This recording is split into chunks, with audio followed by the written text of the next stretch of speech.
Welcome back to my YouTube channel. सगळ्यात आधी सगळ्यांनी जाऊन माझ्या चॅनलला सबस्क्राईब करा.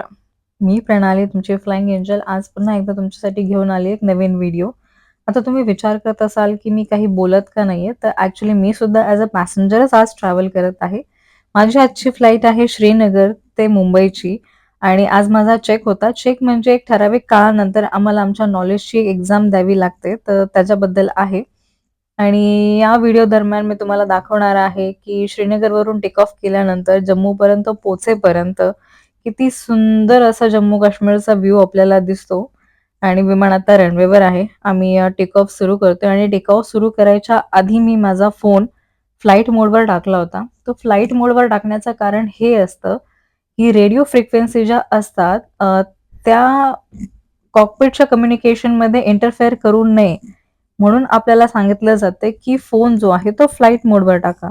कारण जर आपल्याला फोन येत असेल, आपण त्याच्याशी बोलत असेल, तर कदाचित आपली मोबाईलची फ्रिक्वेन्सी आणि ATC टू कॉकपिटची फ्रिक्वेन्सी ब्रिज होऊ शकते.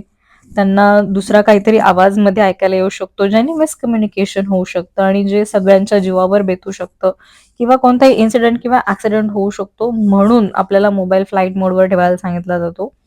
तर प्लीज इथून पुढे तुम्ही कधीही विमानातून ट्रॅव्हल करत असाल, तर फोन फ्लाइट मोडवर ठेवा आणि अशा रीतीने तुम्ही बघताय, की आपण टेक ऑफ केलेला आहे. Oh my God!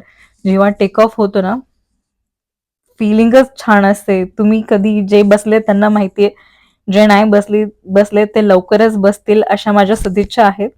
पण असं विमान झेपावतानाचं हे दृश्य असतं आणि हो, तुम्ही या विमानाच्या टेक ऑफच्या व्हिडिओमध्ये विमान हवेमध्ये कसं टर्न घेतं हे पण तुम्हाला दिसेल. बघा, आता हे जे विमान झुकलं आहे, याचा अर्थ विमान टर्न घेतं आहे. तो विमान टर्न घेताना हे असा व्ह्यू दिसतो. एका साइडला ते झुकलं जातं आणि मग विमान टर्न घेतं. तोपर्यंत तुम्ही हा व्हिडिओ बघा, एन्जॉय करा. मी थोडा वेळ शांत बसते.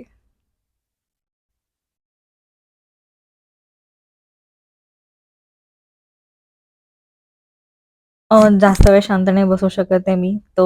चला अजून थोडंसं बोलण्यास सुरुवात करूया. समोर जे आपल्याला डोंगररांगा दिसतात, ते जम्मू काश्मीरचे जे फेमस बर्फाचे डोंगर आहेत, ते आपल्याला थोड्याच वेळात दिसणार आहेत. ते बर्फाचे डोंगर येईपर्यंत अजून थोड्याशा नॉलेजच्या गोष्टी करूया. आजकाल आपण Instagram किंवा बाकीच्या सोशल मीडिया वेबसाईट्सवर व्हिडिओ बघतो, की ही फ्लाइट डिले झाली, ती फ्लाइट डिले झाली, पॅसेंजर इथे आरडाओरडा करतात, पॅसेंजर तिथे आरडाओरडा करतात. तर मी आता इंडिगो एअरलाईन्समध्ये आहे म्हणून मी सांगू शकते, की इंडिगो एअरलाईन्सची एक पॉलिसी आहे, की तुमची फ्लाइट 2 तास किंवा 2 तासापेक्षा जास्त डिले झाली किंवा त्याच्यामध्ये काही चेंजेस झाले किंवा प्रीपोन जरी झाली, म्हणजे 2 तासाच्या आधी प्रीपोन म्हणजे आधीचा टायमिंग जरी झाला, तरी इंडिगो पॉलिसीनुसार तुम्ही त्या फ्लाइटचा फुल रिफंड मागू शकता किंवा ती फ्लाइट कॅन्सल करून ते पैसे तुम्ही वापरू पण शकता किंवा तुम्ही दुसऱ्या दिवसाची किंवा 1 दिवस आधीची फ्लाइट फ्रीमध्ये रिशेड्यूल करून घेऊ शकता. यासाठी जास्त माहिती पाहिजे असेल तर www.goindigo.in या वेबसाईटवर जा. तिथे तुम्हाला याची सगळी माहिती मिळेल. त्याच्या आधी आता आपण त्या बर्फाच्या डोंगरांकडे वळत आहोत. तुम्ही व्ह्यू बघताच आहात आणि हा विमानातून जम्मू काश्मीरच्या डोंगरांचा व्ह्यू असा दिसतो. तुम्ही एन्जॉय करा. मीही एन्जॉय करते तुमच्यासोबत थोडा वेळ.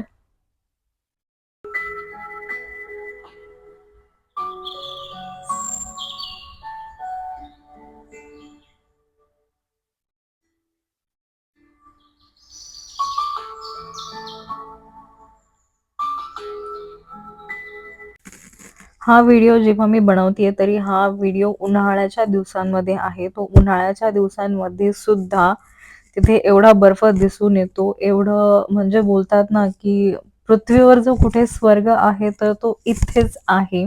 तर विचार करा, हिवाळ्याच्या दिवसांमध्ये हे किती सुंदर दिसत असेल. मी तर विचारच करू शकत नाही. आणि हो, मी जम्मू काश्मीर, शिमला, मनाली इकडे फिरायला गेलेली आहे. रिअलीमध्ये सुद्धा जमिनीवरून सुद्धा हे एवढं सुंदर दृश्य दिसतं, की तिथे एवढं फिरण्यासारखं आहे. एवढ्या ठिकाणी तुम्ही व्हिजिट करू शकता आणि एन्जॉय करू शकता, की त्याचं शब्दात वर्णन करूच शकत नाही मी.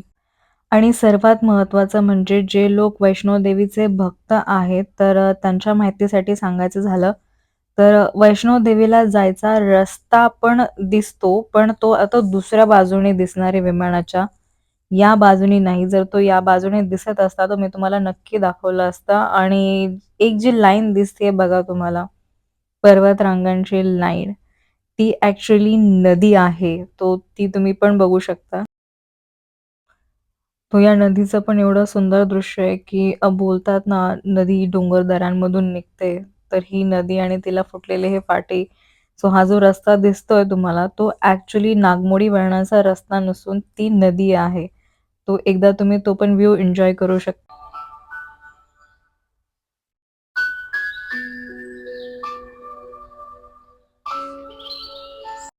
जसं की मी म्हटलं होतं, वैष्णोदेवीचं दर्शन होतं. तो आता जो तुम्ही छोटासा भाग बघितला, तो वैष्णोदेवीच्या जाण्याच्या चा जो रस्ता आहे, तो होता आणि बराचसा तुम्हाला आता व्हिडिओ मी तसा दाखवलेला आहे आणि त्याच्यानंतर आता आपली इथे मुंबईमध्ये येण्याची प्रिपरेशन सुरू झालेली आहे. ॲक्चुअली मधला भाग एवढा घेऊ शकत नव्हते, कारण दुपारची वेळ होती.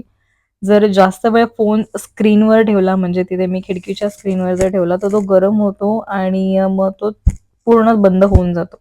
म्हणून पूर्ण वेळ नाही ठेवू शकत मी आणि विंडोज पण बंद कराव्या लागतात उन्हाच्या वेळेस, कारण आतमध्ये एसी असल्यामुळे वातावरण थंड असतं आणि बाहेर गरमीमुळे मग ते टेम्परेचरमध्ये मॅनेज होणं थोडंसं कठीण होऊन जातं.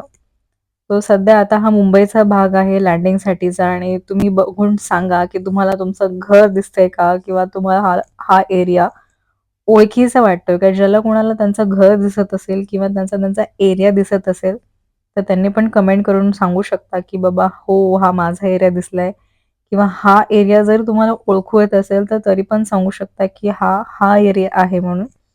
आणि जसं बोलतात ना, मुंबई मेरी जान, मुंबईवरून सुद्धा अशी सुंदर दिसते ना, की काय सांगावं. जिकडे-तिकडे बघावं तिकडे उंच बिल्डिंग्स आणि हे लँडिंगचे प्रिपरेशन्स. तो मस्त मजा आली होती या पूर्ण फ्लाइटच्या दौरान आणि लँडिंग पण तुम्ही बघू शकता किती स्मूथली होते लँडिंग. ही आपली लँडिंग झाली आणि लँडिंगमध्ये पण बघू शकता तुम्ही विमान किती फास्ट जमिनीवर उतरतं.